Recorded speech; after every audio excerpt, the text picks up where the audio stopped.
So happy to see you all here for what promises to be an interesting and unusual program for us, since we focus so much on the environment. This will be a wonderful change of pace, and I want to thank Resa Foss, our Social Policy Director, for organizing this interesting topic of education for us. And I'd like to ask Resa Foss to come up and introduce our speakers. Thank you, Beverly. And also thank you to the Herald for publicizing our right to vote essays for the kids. It was nice to see their names in the paper and to have them here today. Thank you very much.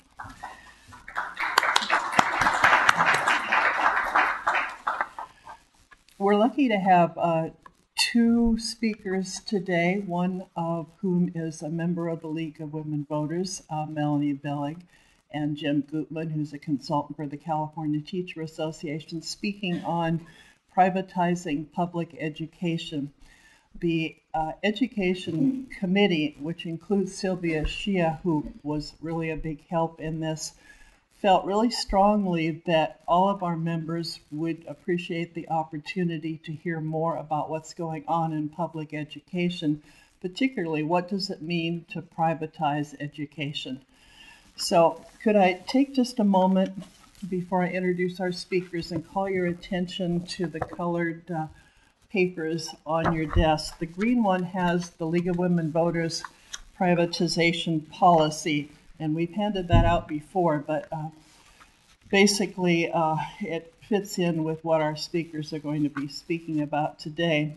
The blue sheet talks about some of the definitions and descriptions of what is somewhat jargony in education, but it talks a lot about the difference between charter schools, private schools, for-profit schools, non-for-profit schools, what are vouchers, tax credits, what is school choice, what does it mean when parents want school choice, what are the politics of privatization? And that comes from the National Center for Study of Privatization in Education at the Teachers College at Columbia. So if you have a chance, take a look at that. And then some other articles that you might be interested in. And the goldenrod or yellow copy is an interesting article from the Huffington Post on privatizing public schools, big firms eyeing profits from U.S. K-12 market. Is there a market for private enterprise in public education? Today, has it changed since the 80s? So if you have a chance, take a look at that. And then just some thoughts from the committee on what does it mean to privatize education? What is the definition? And what should we be aware of? What should we do about it? So our first speaker today is Jim Gutman, who's a consultant with California Teacher Association, a long time on the front lines teacher. He's taught from 4th grade up through community college, works with all of the school districts on the Peninsula, Carmel, PG, and PUSD, as well as a lot of the school districts in South County, as well as doing a lot of other things. So he has a lot of firsthand knowledge of what it's like, as the military says, to have your boots on the ground. And sometimes we think education is in the middle of a war as well, so maybe it's an apt kind of a thing. Melanie Billig is a former teacher as well as one of our valued members, and she has had also extensive experience in both public and parochial schools, and she's also been active in city government as a mayor and as a city council member and planning commissioner. So we're really lucky today to have such well-experienced and articulate speakers. I will turn this over first to Jim Gutman. He'll be giving us his thoughts on the subject, then Melanie will speak, and then we'd be delighted to have any questions that you have for whatever time we have left. So thank you. Thank you all for a chance to meet with you today. This particular topic, privatizing public education, is not really a sexy kind of topic that's going to get people excited and really involved to the degree that they're going to go running out and do something about it necessarily. Some of you may be, but it's sort of a daunting issue when we put it in the context of what's going on with public education across the country. As Resa mentioned just a moment ago, it's, like public education is in the midst of a war. And it is under attack from a lot of different quarters. So why don't we take a look at what's going on and put it into some sort of context that might make sense in that. But first of all, I'd like to extend a very strong and heartfelt thank you to the League for your efforts in the November election. The League came out very early in support of Prop 30, and Prop 30 was a life jacket for public education in California. It's really been under a lot of stress due to the budget cuts at the state level on that, and it's had a tremendous effect on the classroom and what our children are facing in that. So thank you for your efforts in helping lead the way for the public to support it, because the public listens to you, they pay attention, as do teachers. Teachers are very mindful of the positions that the League takes on political issues and that. So thank you for helping pave the way on that. Also like to thank Melanie. I had a chance to talk to her before the session, and so I'm glad she's taking that part that deals with higher ed, because that's a whole nother realm as well. As I said, it's rather daunting when you look at this. And I'd also like to give a recognition for those of you that have in some way helped in education. How many of you, by the way, either worked in the schools or volunteered in the schools, or you've served on a school board or the PTA? Thank you. Our schools are so dependent on your help, and so it's greatly appreciated. The other thing is, I'm mindful that I'm talking to you after lunch, and so if you see your neighbors start to nod off or something, it's not them, it's Jim up here. So please don't hold that against them anyway. Now, I was going to speak about 20 minutes, so I'll try not to go past that. I mentioned the hook, so please make use of it if necessary. So this daunting topic, as I said, when I was first approached about this, your first reaction is, well, what's on the internet about this stuff? And so, you go to Google it, and what do you come up with? About 320,000 sites that have privatizing public education as one of the key terms in their site. And it's like, well, okay, there's a lot of activity going out there. Maybe not quite as much as with the president, but it's something there's a lot of buzz going on out there. And so the fact that you've taken a new position on privatization and its effect on public education says a lot in and of itself. But it's not just education that's on this battlefront. All our institutions are under attack. Can't help but pick up the paper or turn on the news, and the church, marriage itself, government, the post office, the DMV. I mean, all of these things are under attack in various ways. Part of it has to do with a movement that I think is focused on deinstitutionalizing our society, as well as privatizing much of what is in the public sector. And so we're seeing that shift, that movement, as it relates to healthcare. We're seeing it in efforts to privatize Social Security. Those haven't disappeared. Our parks, the prisons, even the Army. And so it's not surprising that education is facing similar attempts to disestablish it. Some of this is tied to the tax revolt movement. There's this anti-tax fervor throughout the country, much of it tied to the Tea Party and their efforts to raise awareness about it. Some of it's simply tied to this disestablishing our institutions. Some of you may remember, like I do back in elementary school, the spelling word, anti-disestablishmentarianism, 26 letters or whatever it was. And if you could spell that, then you were up there in some league way beyond me. But those that subscribe to that philosophy, they are opposed to the disestablishment of our institutions. So there's a connection there. There's a point that resonates with those that are, attempting to fend off privatization of our public institutions. So what I'd like to do is try and frame this topic in terms of some questions. What is privatization, and how does it relate to public education? What does it look like? What are some of the forms of privatization? We see it at the local and state and national levels. Is it good or bad? Should we be concerned about it? Is it something that is threatening, or is it something that can help us? What's the effect on our local communities and our local school districts? Are corporate goals compatible with the common good of our schools and our children? And finally, do public schools need to change? And if so, how? And that's the point that I'd like to come back to at the end of my presentation. I'd like to dwell on that a little bit more. So, like Melanie, I have a history background, and so I like to put things in historic context. So if we go back in time, back to the founding of the country and so on, there's been this inherent dualism in how we approach education in our country. The first schools were parochial, religious schools in America. As we move towards nationhood, the establishment of the Constitution and the work of our forefathers and that, there was always a value of separation of church and state. There was not to be commingling of governance nor of funding once the country was actually established.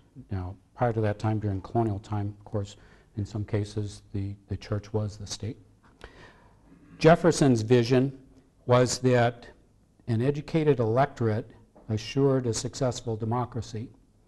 And so the framers, after some persuasion, I should say, by Jefferson, because it wasn't a universal view at that time among the forefathers, that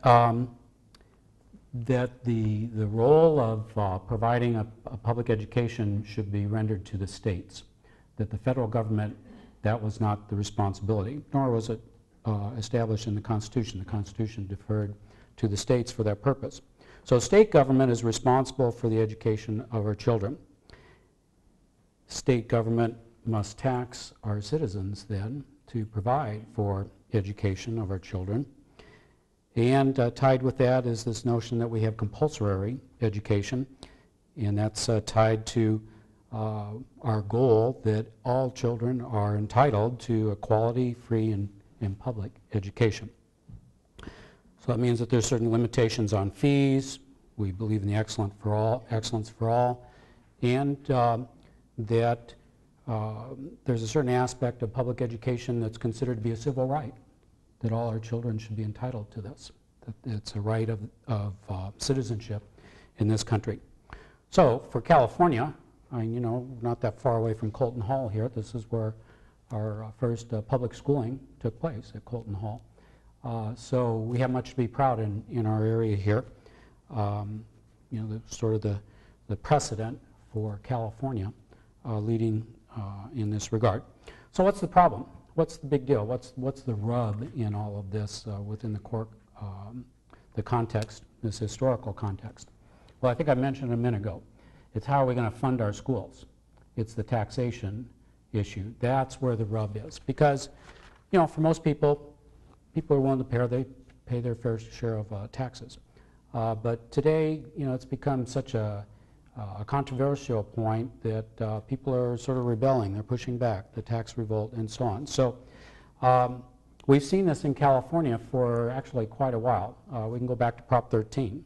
And passage of Prop 13 back in the late 70s created a tremendous impact on our public schools. It took away local school districts' abilities to use their local taxes to fund their school districts, and it shifted it to Sacramento.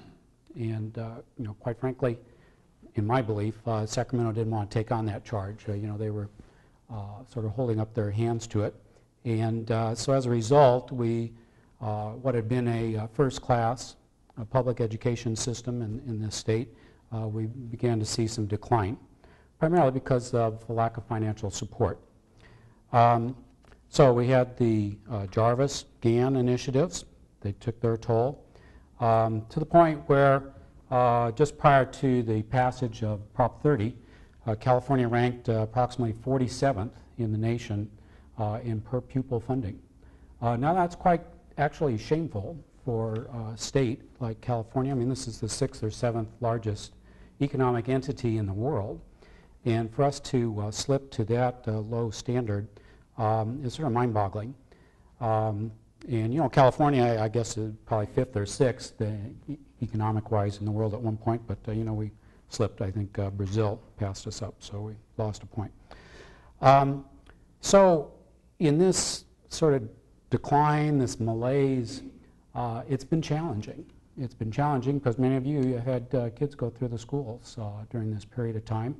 And what we recall back in you know, the day of what schools had, you know, music, art, all of these things that were you know, integral into the curriculum in that, we've seen a lot of changes, cutbacks in that just because the funding hasn't been there. So it sort of boiled down to, for California anyhow, we get what we pay for if we're lucky. So from all of that, we'll see that privatization has been sort of part of this system since passage of Prop 13. During the period after that, we've seen a number of laws in California that allow for contracting out of public services for school districts, transportation, food services, maintenance. These are all things that the law in California allows for. So the private sector already plays a large role in public schooling in California, mostly in the form of contracts for food services, like I said, cafeterias, operation, busing for school districts, and things like gardening and plumbing, electricity. Who are some of the companies that provide these services? Primarily Marriott and Aramark in the food services. Busing is Laidlaw in Mayflower, and a Service Master for maintenance. I remember when I used to work in Southern California, the San Bernardino Sun had an ad one Sunday edition for you know, in the classified section for bus drivers. Laidlaw, they were advertising. This company's from Canada. It's the largest busing company in the world. They're international in scope. And the ad was, now this is, I won't tell you the year, I'll give you an idea how much time's passed by on this, but it was $8 an hour, no experience needed. They would do all the training, and these are the people that were going to be hired to transport kids to school back and forth. So it sort of opened my eyes at the time, still remain with me to this point. Now, more recently, we've seen a shift to privatization in the schools with the federal programs tied to Title I funding and No Child Left Behind, and the sanctions that go along with those. So we have things that are called supplemental educational services. This is where schools that are, quote, failing, contract out tutoring services to private businesses. You may recognize a couple of these. Kaplan Educational Centers, Sylvan Learning Centers. Sylvan still, I believe, has an office over in Salinas. They used to have one in Pacific Grove. So these federal sanctions are the door for privatization for public services in our schools. How does it work? Well, the federal sanctions, first of all, they classify schools as failures. Under Title I, there are 3 categories. I'm going to read to you, pardon me for reading something here, but it's from a draft of the non-regulatory guidance for NCLB. This is one of those more boring moments. Anyhow, it says first, schools are deemed failures. Under Title I, there are 3 categories of failing schools. School improvement, doesn't sound too innocuous, school improvement, that could be good. Corrective action, and restructuring. So what is this actually doing? Well, it's sort of doublespeak. And what it means is that these sort of optimistic characterizations here, these categories, are really, for school improvement, is a school that fails for 2 consecutive years in making its annual yearly progress for goals on testing. A school that's in corrective action has failed to meet its goals for 4 consecutive years, and a school in restructuring has failed to meet its AYP in 5 consecutive years. So how does that resonate here in Monterey County? Well, most people wouldn't have any idea what this means, but we have 2 school districts in Monterey County that have felt dearly the impact of these sanctions, Alisal and Greenfield.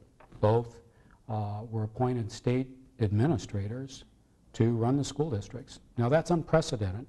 There's no place else in the United States where the state has taken over a school district because of academic performance or lack thereof. So Alisal, King City. Now they've shown improvements since then, and the state administrators have left. But you know, I digress here in a moment. You know, Monterey County, we have this viewpoint that we're somewhat beyond a lot of this, but that's not necessarily the case. We have one other district, King City High School Union District, now called South Monterey County, where financial problems have led to the failure of that district financially, so the state appointed a state trustee to run that district also. So here in Monterey County, we have the only community in the United States that's been taken over by the state for academic failure and economic failure. So there we are. It's not a good situation. And we'll climb out of that. Those school districts are going to climb out of that. The financial one will take a while. The loan, the interest on the loan exceeds what Oakland pays for a $100 million loan. So most recently, we see a lot of online kinds of activity from private education companies, distant learning, online courses. See a lot of this with higher ed. Melanie's going to touch upon that, I suspect, a little bit later. Another form of privatizing public education, the school voucher movement. Now in California, we've experimented with this twice. We've had initiatives on the ballot to privatize our public education, Prop 174 in 1993, and then again Prop 38 in the year 2000. Both were soundly voted down by the voters, about 70% to 30%. But they are really a national phenomenon. School vouchers are big in other states. And most recently in Alaska, they've introduced legislation to convert their schools to charters. Representative Wes Keller from Wasilla, same town that Sarah Palin's from, has proposed a state constitutional amendment that would allow the state to direct public dollars for private schooling, including religious schools. So that's working its way through the state assembly in Alaska. Since 2011, 37 states have considered legislation that would allow or help parents pay for private schools through state-paid vouchers or tax credits or tax deductions on their state or federal income taxes. And as of last December, vouchers were in place in 12 states, plus Washington, D.C. And there's a connection there with Michelle Rhee. We're going to come to her in a minute. So we've experimented twice. The voters were not supportive of that. So that movement is sort of morphed into another movement in California, and it's the charter school movement. Now, charter schools, there's really sort of 2 types. One are dependent, that is, the school district still remains the employer of the teachers and employees at that school. The other is the independent charter, and those charters, they are the employers, so they have much more autonomy and independence from the school district that they may reside in. So for charter schools, there was a big advantage over the voucher movement. And the big advantage was that the charter schools, they get the campuses. They get the school facilities, where with the vouchers, they had to sort of fend for themselves, whether it was a storefront or a garage or whatever the case may be. But for the charter school movement, it became much more viable and I'll use the term enticing, because if the facilities go with the school, that becomes a big game changer for school districts. You know, we've had a lot of school districts throughout the state that have had declining enrollment. They've had to close campuses. The charter schools lay claim to the campus. That campus then draws students from the community and the neighborhoods there, and then the school district loses more students, and you have this sort of downward spiral of losing students to charter schools, which pulls away revenue, resources from the school district, and creates sort of a increased interest in charter schools. And so here just in Monterey, we have several charter schools. Pacific Grove has one. So, you know, they're in the area. Maybe know people who have kids to go to the schools. There's sort of a growing movement towards charter schools. So, two of the areas in the state that stand out the most in this regard are Oakland and LA Unified. And both of these districts have you know, some severe financial problems. So let's talk about Oakland for a minute. I mentioned earlier they had a $100 million loan. They failed financially like South Monterey County High School District did. About 10 years ago, they went into receivership. So they got a $100 million loan. Bail them out. They have to make the payments on that on an annual basis until they pay back the loan. Well, meanwhile, community leaders, private venture capitalists, and so on, have seen Oakland as a way to advance the cause of charter schools. So Oakland has a plethora of charter schools that have opened. It's a big deal for charters, and many of them have sort of this unique attraction incorporated into their mission and their focus, their curriculum in that. Many of them have sort of found their niche within the community, and we have sort of this growing boutiqueness of charter schools. One thing to keep in mind is that with the charter schools that much of the private companies that support or fund these charter schools or sponsor them, you know, they operate on a profit motive. Not all of them do, but the ones that are sponsored by these various companies in that, they have a profit motive. And so, you know, attainment of their goals, being successful in that, means that they have to sort of add to that bottom line. So, Oakland, continuing problem, growing, causing additional declining enrollment and so on, sort of the cannibalization of the district. LA Unified, we have the balkanization of the school district. The school board, many of you may have seen in the news, voted in January that they're going to turn over 1/3 of their schools to private venture capitalists, charter school programs. 50 of their new schools, they're going to be opening 50 campuses during the next 4 years, will go to charter operations, and 200 of their underachieving schools are going to go over to the charter operators. So I mean, just imagine what's happening to that district, the changing and transformation of all of this as it relates to their instruction and curriculum, their finances. In that, we're seeing all of this as a microcosm within both Oakland and in LA Unified. So what we're really seeing is sort of a polarization in education today, public education, much of it tied to educational reform. We have the Michelle Rhee group on the one hand, and we have the Diane Ravitch on the other. And I'm glad that Resa included that yellow goldenrod one in your packet. You might want to pull that out. This was one that I had included in some information I wanted to share with you, but I'm going to pass over that. I would encourage you to read this. There's a number of examples in this article. And by the way, this is just one of 320,000 on the internet, this article from Reuters. But what they did was they went in and they looked at some of these websites from these private venture capitalists who are pouring money into charter schools to see what was going on. And I mean, they're rather brazen in how they're talking about, you know, gaining financial hold in these school districts. And the amount of money is sort of staggering. There's about $500 billion a year that's spent in this country on public education.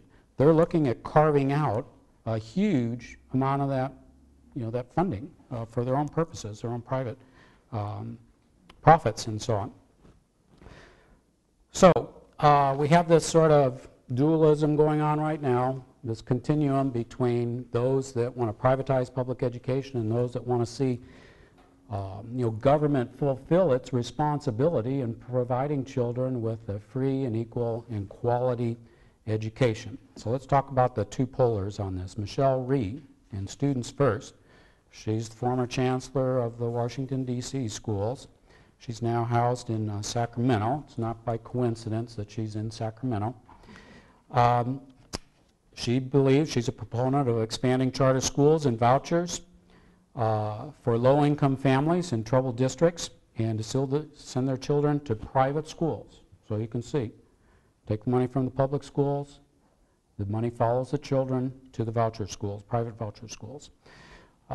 Just recently, she donated or contributed over $250,000 to several candidates in LA Unified for school board races. Money influences these races. Diane Ravitch, on the other hand, and I see that she's on that pink reading list that Resa included, her organization is called the Network for Public Education. She's concerned, I'm going to quote something that she wrote, "Wealthy individuals are pouring unprecedented amounts of money into state and local school board races, often into places where they do not reside, to elect candidates intent on undermining and privatizing our public schools." And quite frankly, she's just fed up with the corporate style of reform. We'll come back to her in just a little bit. Another person you might find of interest is from the University of Chicago, Paul Horton. And he writes about some of the major foundations in this country. See if you recognize the names of any of these. The Hoover Institute, the Heritage Foundation, American Enterprise Institute, the Bill and Melinda Gates Foundation, and the Broad Foundation, as well as numerous wealthy individuals that are pumping money into political campaigns, school board elections, and so on, aimed at state boards of education and the creation of curriculum products that require, and here's the common element in many of these things, more and more standardized testing. So it's a common theme that's sort of drumming along with these private venture capitalists is this assessment craze and standardized testing. There's a love fest going on between these groups. And the other thing that Horton warns us about is that there's a revolving door between these foundations and the Department of Education in in Washington, D.C. He's tracking the names, and what he sees is this repetition of people in and out from the foundations to the Department of Ed and back again, all with the same sort of common premise that they think schools should be predicated on. Now, how big a trend is this? The National School Boards Association reports that, from a survey that they did, 62% of all school boards throughout the country have considered in one form or another privatizing certain aspects of their district operations. But keep this in mind, please. What's happening here in the political arena is that taxpayers are sort of buying into this notion of privatization, and it's due in great part to an incorrect perception that the best financial solution for public budget problems, not just in the schools but in other public institutions as well, is to turn public sector work over to private sector companies. And the public is, you can see the surveying on this, it's moving in this direction. However, privatization is not about money, it's about politics. There's a political agenda in all of this. There's a strong underlying relationship between privatization and politics politics means power, very simply. So it's not about saving money, it's about doing less for less. This is the trend, to reduce our public expenditures and cut back on taxation. When you think about it, a public school district should not be a profit center. Privatizing public education includes extracting a profit for a business to survive. And we're seeing this all over the country, that suddenly school districts are becoming marketplaces for private business. Another thing that's sort of alarming about this trend is that it's sort of a disguised way of attempting to tilt school districts away from women and minorities within their enterprises, within their districts, In many communities, as we know, it's women and minorities that are sort of the glue that hold school districts together and functional. This tilt is political in nature. It's not by coincidence that these private venture companies are generally white-collar businesses. Very, very common as we're seeing it now. So, what we see today is that more and more activities that were once considered public services or a responsibility of the state are now being privatized or under consideration for privatization. As we said, healthcare, Social Security, postal services, and on and on. So what do we do? Where are we? You know, we started with this question of how should public schools change? Do they need to change? How can we help them? They do need our help. And for all the problems that public schools have, the way to improve them is not by abandoning it to private sector enterprise. Anyone in the corporate sector would readily agree the primary concern of the corporation is to increase their profits, their bottom line. So educators must continue to work to improve schools. That's a huge burden on them. They need to do everything they can. But it's also the rest of us that bear responsibility, and we need to help. Community activists, parent groups, consumer activists, media watchdogs, as well as independent researchers and critical scholars need to be vigilant in exposing the interests behind privatization of our public schools and other aspects of public life. Jefferson was right. You know, quality and free public education is the foundation of our democracy, and your organization plays a key role in that. I salute you. Our future for our children depends on our success in this. They're counting on us to make sure that they are going to get that free, quality public education. And so we're back to where we started. Do public schools need to change, and if so, how? They need our help. I'll leave that up to you. It's a discussion for you to have, or maybe at the dinner table or something. So I'd ask you to engage in that, and thank you very much for the time.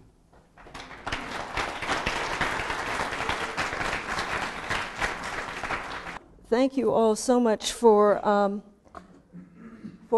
the big crowd today. My gosh, it's wonderful. We haven't had this kind of a crowd at a meeting in an awful long time. And of course, most of you don't know, but being a former school teacher, you know, I can go on for a long time. And I'm glad that Jim mentioned some things, like I said. So I'm going to go through, and I'm going to go through quickly to try to get to the things in higher ed that I think many of you really want to talk about also. We have obviously two dynamics going on in the state of California and in the country. And one is the shift from tax funding for education and then increase in tuitions and other fees, the outsourcing, and then you've got the rise of the for-profit institutions like the University of Phoenix and Career Ed Corporation, and those are all familiar to all of us in California because University of Phoenix really started here. They couldn't get accreditation, and so they went to Phoenix, where, you know, most of you who know anything about education know what education is like in Arizona these days, if you know anything about their politics, like Jim said. So what we've had is we've had a real shift since the Second World War in how we view education, not only in our state, but in the country. And after the Second World War, there was this tremendous feeling that, you know, we are going to educate our people, and that education was a public good and everyone should be supporting of it. And we did. In this state, we had enormous support for public education. And in most states, there was a tremendous amount of support there too. Now, as we moved away from the Second World War and we got down to, you know, like this, you got moving towards the 60s and the 70s and 80s, we start having this enormous commercialism creeping into our culture and our economy, just dominating everything. And this was a new thing for Americans, and it kind of happened slowly, but like today, we're barraged by it all the time. And it is economics and consumerism has taken over the American culture. So it's not surprising to anyone who follows education or even just reads the paper that education is going to be viewed by some in business as a cash cow, and that's exactly what has happened. The whole education technology has become a revolution and is affecting not only K through 12, but is tremendously affecting higher education. So we've got a shift in values from before the war, where social mobility and a solid middle class and giving access to education was for everybody. And we saw that we had to pay for that. Well, I guess somewhere along the line, we decided that, you know, there was a free lunch and that we could have quality education and not pay for it. And today we are suffering the results of that. And so we've got a commercialization in higher education. Not that it's brand new.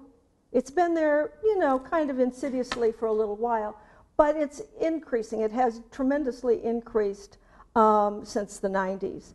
And it's just a different scale and size today than it was in the past, especially when I went to UC system, through the UC system.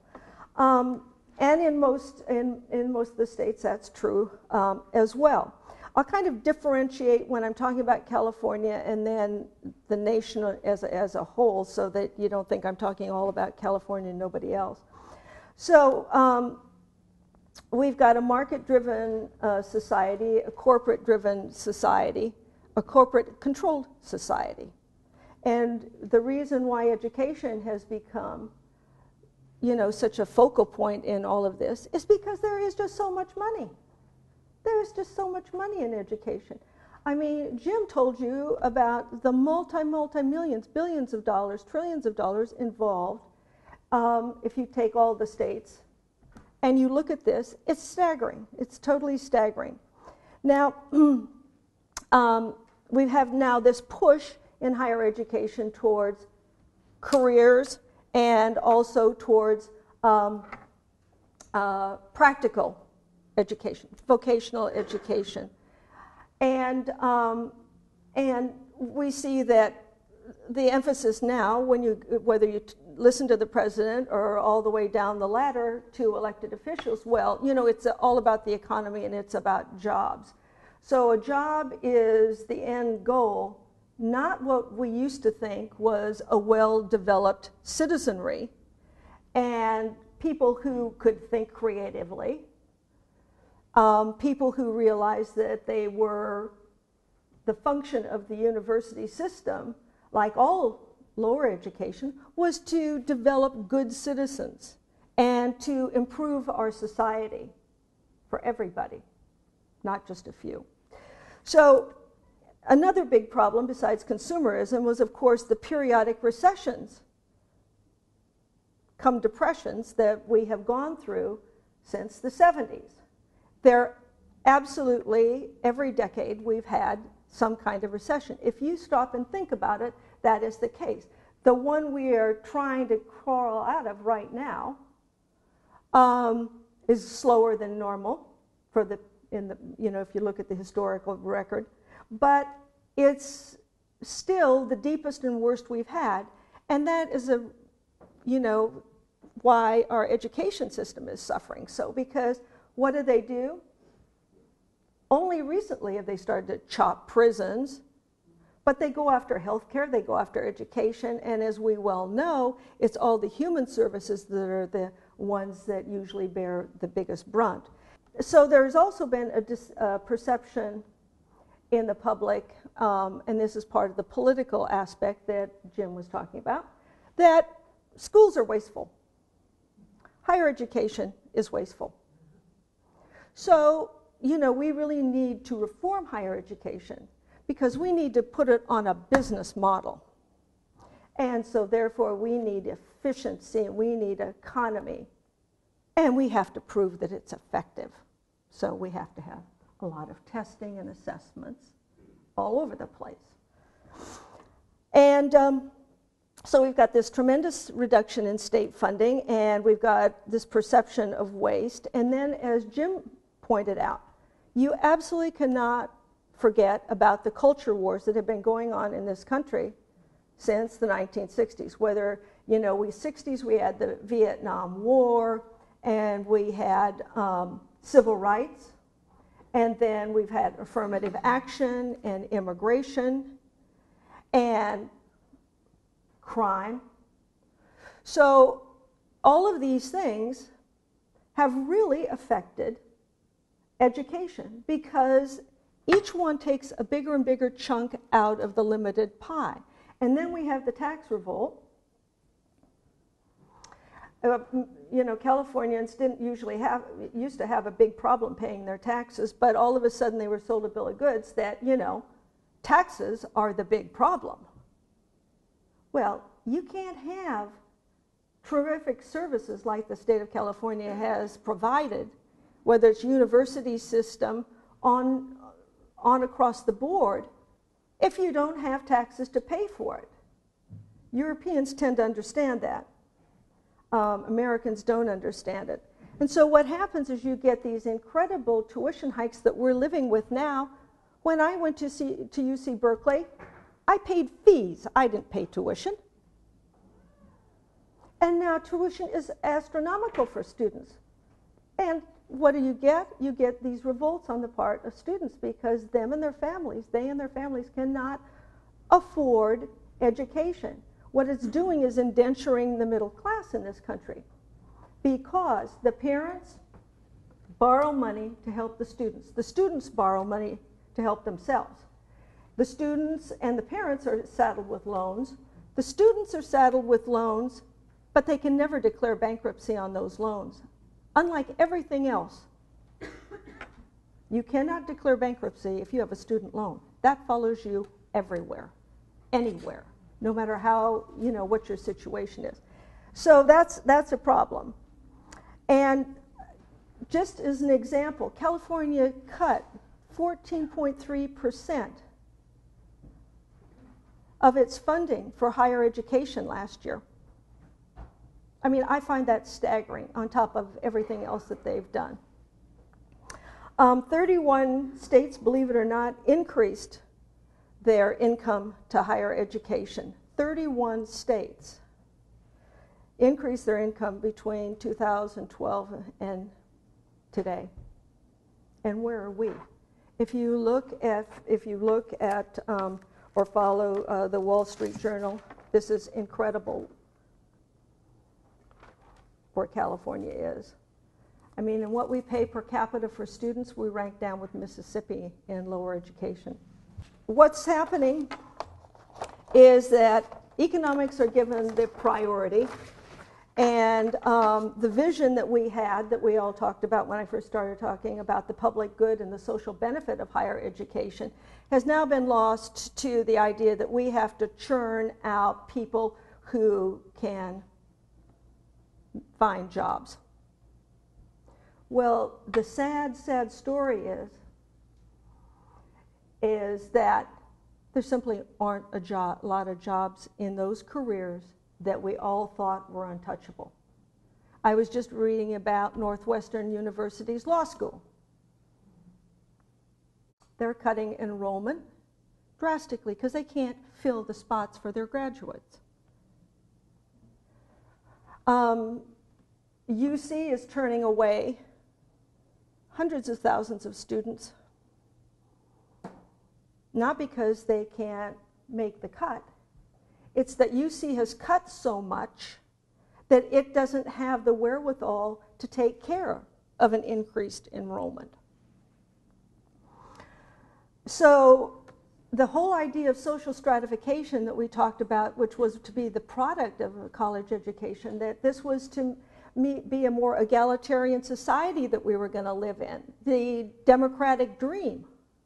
Well, we're right back at the point where unless you can afford to get loans or your parents can borrow money or whatever, you know, if you're a lower middle class, shall we say, or middle class, even upper middle class families are being priced out of education for their students, for their children. And that is just unheard of in the state of California, as well as in most of the more progressive states in the Union. So now we see that the profit motive is everywhere. And it's in research, it's in teaching, it's in all campus activities. And so you have the growth of what?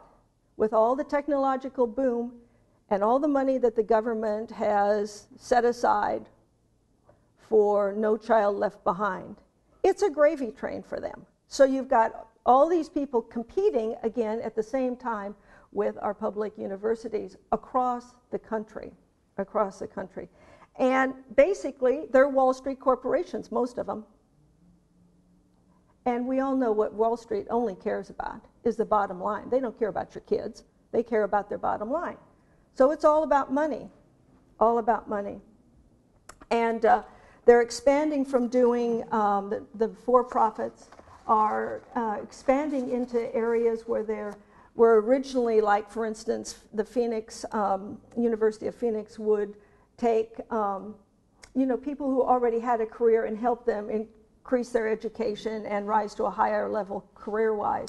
Well, now what they're doing is they're going out and they're bringing disadvantaged youth in and non-traditional students for higher education. But guess what? They're charging a real premium for those students.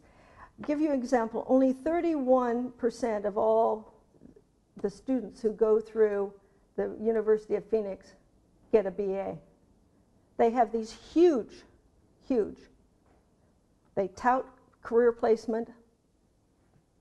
Their success rate is not sterling.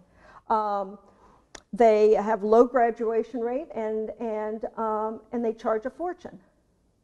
So it's no wonder that they're being investigated by the federal government. And why right now, if you go and look at University of Phoenix, and I'll just pick on them because they're the biggest in the country, and they get the most federal dollars, your money, to make money. It's just an outrage. At least to me, it's an outrage. Last fall, the good news is that they met their comeuppance, and so enrollment dropped 31%, if you can believe that. It was about 500,000 students across the country. It dropped 31%. And also last fall, they cut $300 million from their budget, and they closed 1/4 of their physical plants. Because remember, they're a business. They're not a university. They're a plant. And they also eliminated 800 staff members. It's similar for Career Ed Corporation, which we know they have several campuses in California. They lost 23 of their 90 campuses around the country, and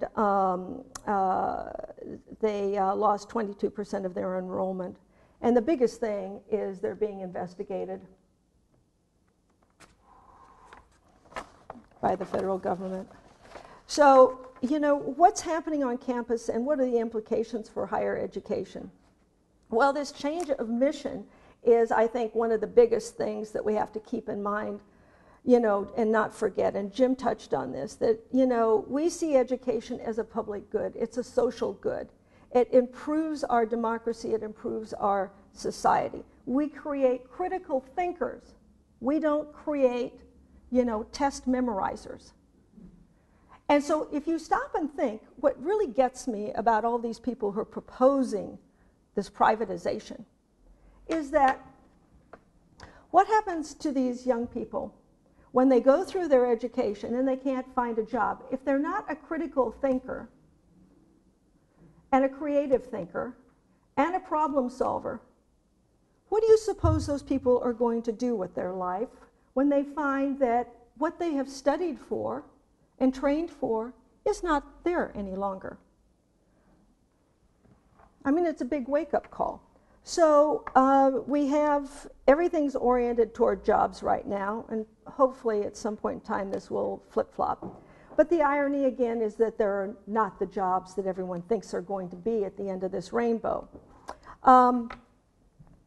So what the state is pushing for, and this is a problem for us, because now I'm talking about California.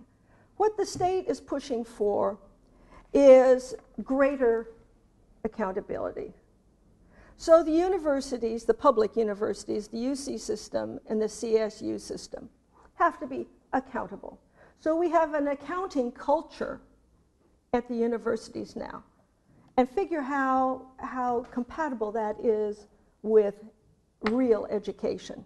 So what they're into now is mission statements, the three, what they call the 3 R's. You know, I told you economy, efficiency, and effectiveness. And they're testing like K through 12. I mean, this is starting to creep in here because you have to perform and show us that you're performing correctly.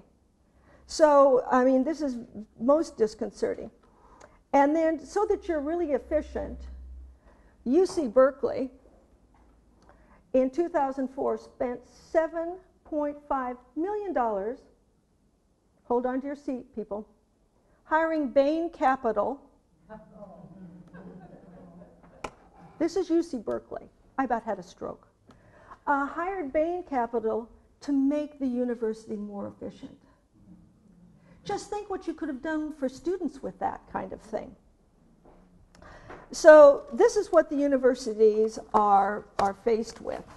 So they've got the privatization on one hand and all the money that's going to to these private, for-profit educational institutions. And now the universities are forced to market themselves. So they've really gotten into it. So they market their athletics, they market everything, because they're copying in order to compete with for-profit institutions.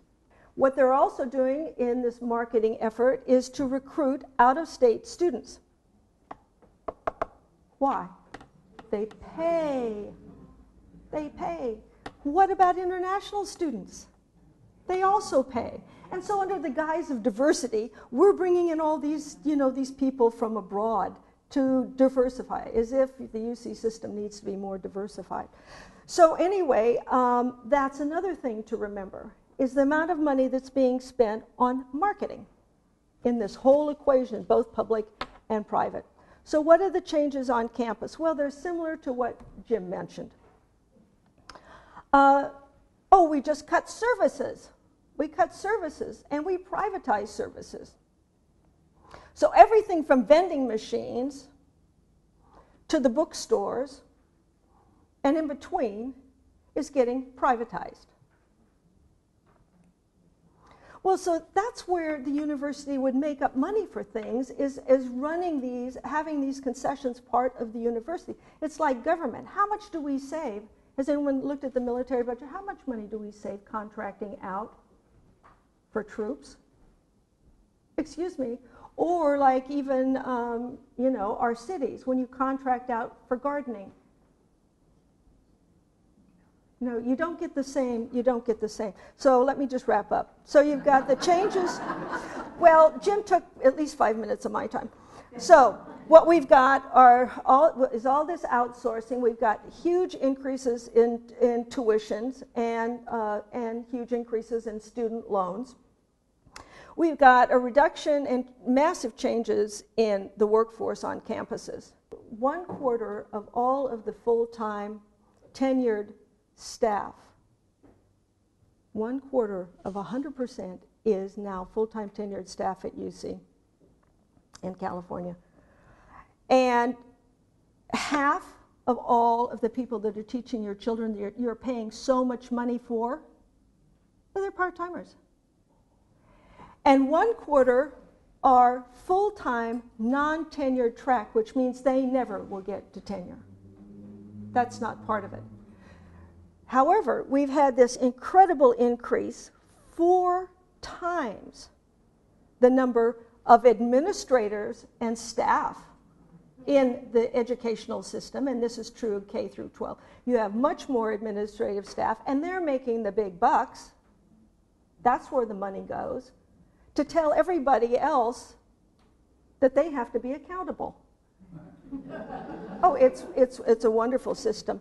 So you've got to, when you have that few, 1/4 of all of the people, total professors, full-time tenured professors, what you have is an impact on governance of the university. So think about that. Because what happens is the faculty and the students and supposedly the administration are supposed to run the university. That's something to really watch out for. You've got more state interference in the university than ever before. Then they want research to pay. I'm not talking about UC, I'm just talking about universities in general if they're research universities. Public universities like the UC system is a public research system. The effect that it has on open debate, teachers are afraid to open their mouth. Teachers are afraid. They can't afford to lose their jobs. They're getting paid peanuts, and there's a lot less protection for them. And then you've got this whole meritocracy thing that everyone's in love with, which is part of privatization, which is designed to really put teachers in line, whether they're professors or whether they're kindergarten teachers. So the social implications for this are staggering, for our state as well as for our country. Jim spoke about democracy. We're heading right back into elitism, because the only people who can afford to go are those who can pay the high prices and indebt their families and themselves forever. That's a real serious situation for all of us. And there's a great deal of job insecurity. You talk to college students today. I wanted to read you, but I won't have time now, but I'll just tell you very quickly. In one of the books I read, 2 Yale professors are talking to each other, and a student comes to the one Yale professor and says, you know, I'm getting ready to go to graduate school, and I really want to go to graduate school, but I want to go to Columbia. Do you know anyone on the faculty at Columbia that can write me a recommendation or talk to me about going to Columbia? So the professor calls his buddy at Columbia, and the professor at Columbia said, I don't talk to students anymore about graduate school.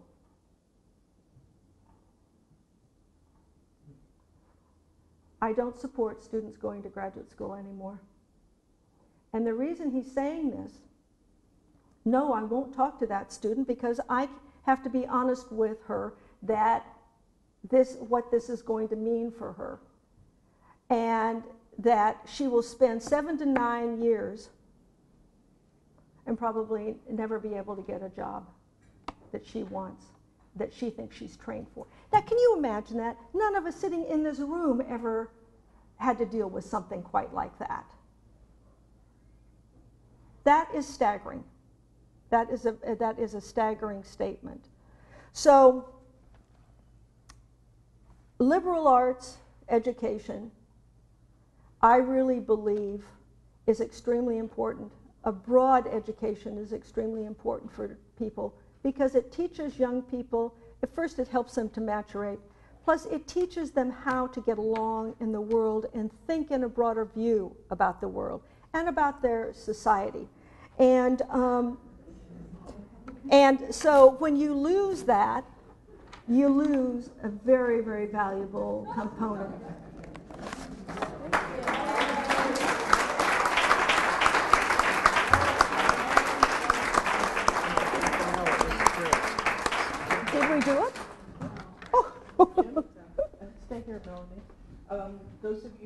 here to stay. We have little time for questions for either Melanie or Jim.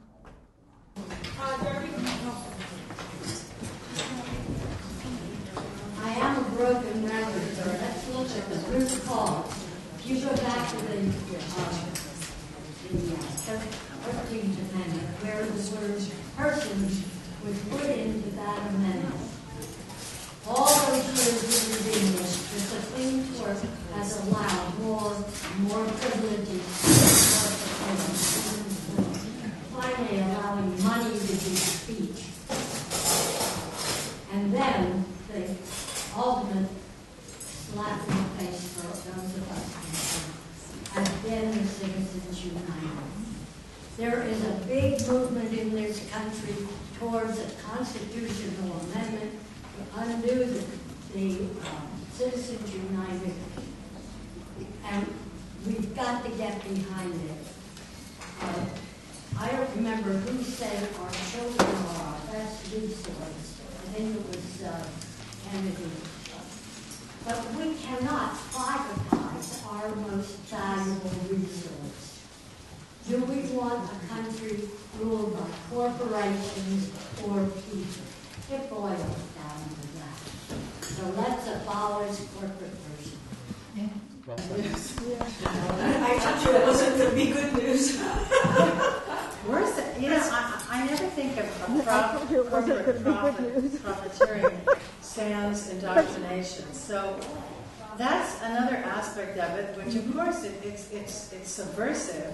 It's obvious in some aspects about the way a school is run. But it's also, there's got to be a lot of subversive stuff. And I'm wondering if they're using state schools and somehow they try to, are they allowed to skew history books? I mean, are they allowed to, who chooses what history is taught in? And how about creationism versus Darwinism in science classes? Are they allowed to just like go wherever they want on that, as long as people can pass a test? Or do they have to keep to the criteria that they state or the state has set?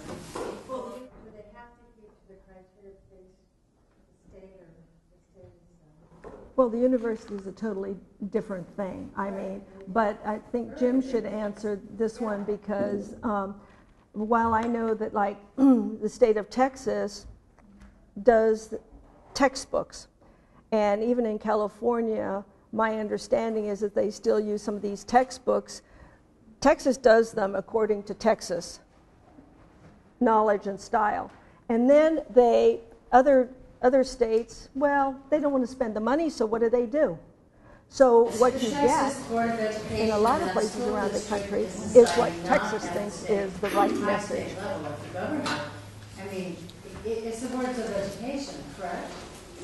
They're just deciding on each textbook, science book, history book, whatever.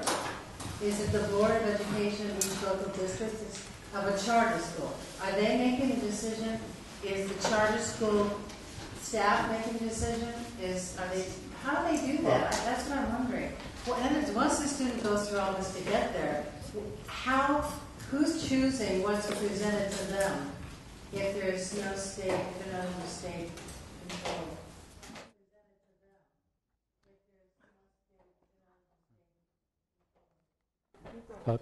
Charter schools will have much more flexibility in the development of their curriculum as opposed to, schools in a regular school district.